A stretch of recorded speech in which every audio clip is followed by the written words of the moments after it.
We are used to seeing things from a particular point of view. That is, from a particular frame of reference. And things look different to us under different circumstances. At the moment, things look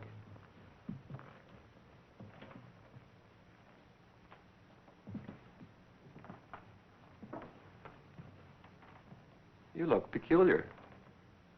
You're upside down. No, you're the one that's upside down. No, you're upside down. No, I'm not. He's the one that's upside down, isn't he? Well, let's toss for it. All right. Okay.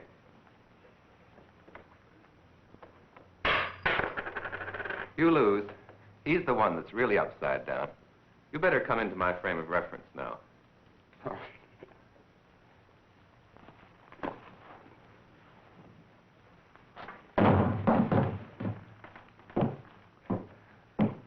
My frame of reference was inverted from what it usually is. That view of things would be normal for me if I normally walked on my hands.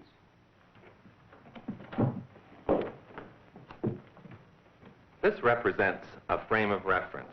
Just 3 rods stuck together so that each is at right angles to the other 2. Now I'm going to move in this direction. You see the frame at the same spot on your screen, but you know I'm moving this way because you see the wall moving this way behind me. But how do you know that I'm not standing still and the wall moving? It was the wall that was moving.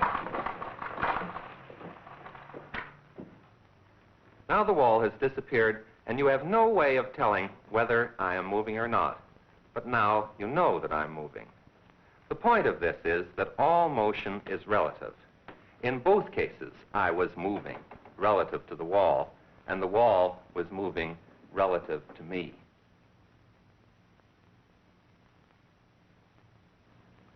All motion is relative, but we tend to think of one thing as being fixed and the other thing as being moving. We usually think of the earth as fixed, and walls are usually fixed to the earth, so perhaps you were surprised the first time when it was the wall that was moving and not Dr. Hume. A frame of reference fixed to the earth is the most common frame of reference in which to observe the motion of other things. This is the frame of reference that you're used to. The frame is fastened to the table. The table is bolted to the floor is anchored in the building, and the building is firmly attached to the earth. Of course, the reason for having 3 rods is the position of any object, such as this ball, can be specified using these 3 reference lines. This reference line points in the direction which we call up, which is a different direction here than it is on the other side of the earth. And these 2 reference lines specify a plane, which we call horizontal or level. In this film, we're going to look at the motion of objects in this earth frame of reference and in other frames of reference moving in different ways relative to the earth frame. Well, let's look at a motion. This steel ball can be held up by the electromagnet. Now I'm going to open the switch, and you watch the motion of the ball. The ball is accelerated straight down by gravity along a line parallel to this vertical reference line.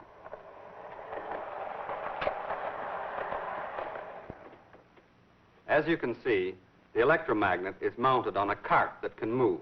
And I'm going to do exactly the same experiment that Dr. Hume did, but this time while the cart is moving at a constant velocity. The cart is pulled along by a string which is wound around this phonograph turntable, and that pulls it with a constant velocity.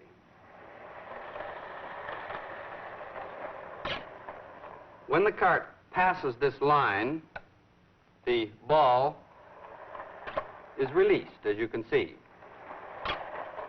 I'm going to start the cart down at the end of the table so that by the time it gets to this point, I can be sure it's moving with a constant velocity. Now, I want you to watch right here so that you will see the ball falling.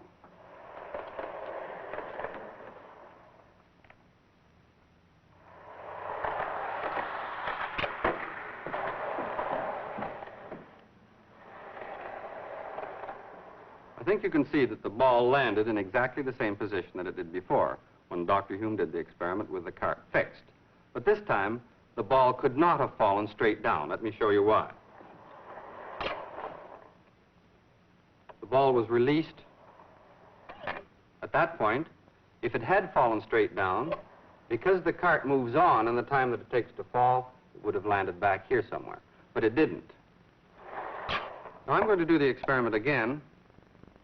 And this time, I'm going to let you watch the motion through a slow motion camera, which is fixed here. As the cart moves by, the ball will fall, and you can watch in the slow motion camera.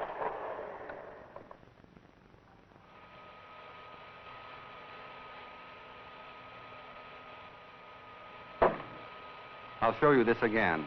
This time there'll be a line on the film so that you can see the path. I think that you can see that the path of the ball is a parabola.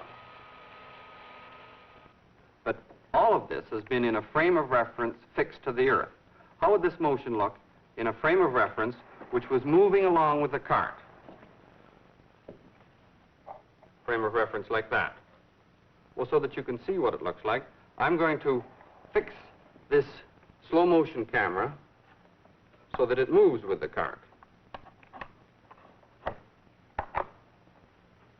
Like this. I'm going to do the experiment again.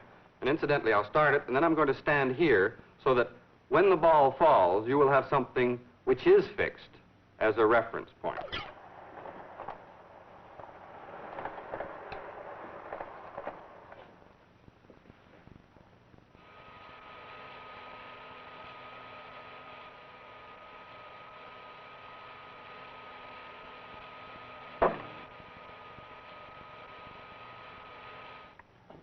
In the moving frame of reference, I think you could see that the path of the ball is a vertical straight line. It looks exactly the same as it did before when Dr. Hume did the experiment with the cart fixed.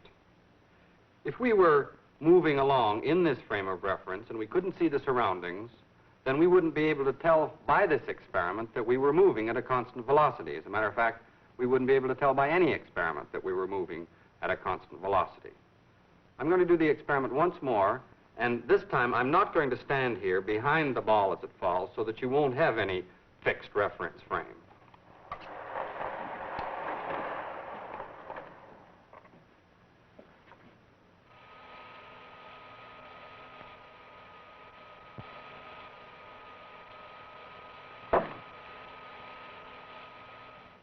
As far as you're concerned, that time, the cart wasn't necessarily moving at all. That time, when you couldn't see the background, then I think perhaps it was harder for you to realize that you were in a moving frame of reference.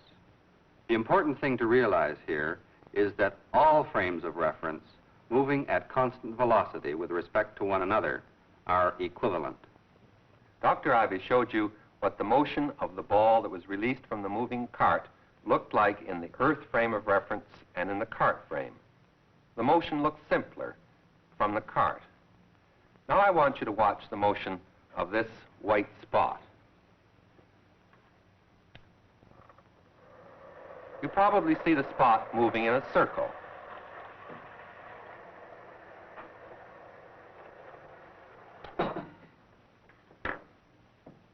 But this is what its path is actually like in the earth frame of reference. This is your normal frame of reference. You saw the spot moving in the circle because your eye moved along with the cart. You put yourself in the frame of reference of the moving cart. So you see, it isn't always true that we view motion from the earth frame of reference. When the motion is simpler from the moving frame, you automatically put yourself in that moving frame.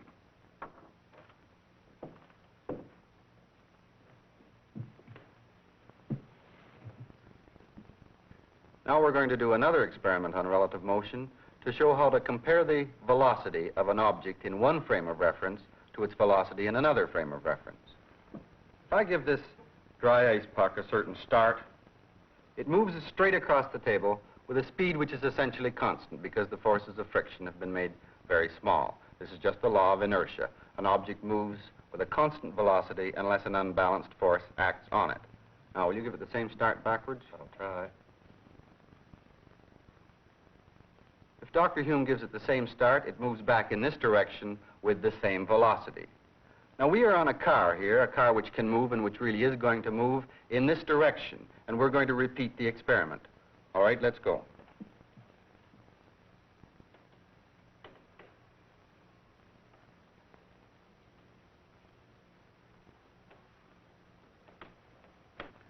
If we were making measurements here, then we would observe the same velocities, that is, the same experimental results that we did before. And so would you, because you are observing this experiment through a camera which is fastened to this cart. That is, you are in the moving frame of reference with us. But now we're going to do the experiment again, and this time you watch through a camera which is fixed in the Earth frame of reference. Now concentrate on watching the puck. Don't let your eye follow us. And I think you'll see that it'll move faster that way and not so fast this way, relative to you and relative to the wall behind.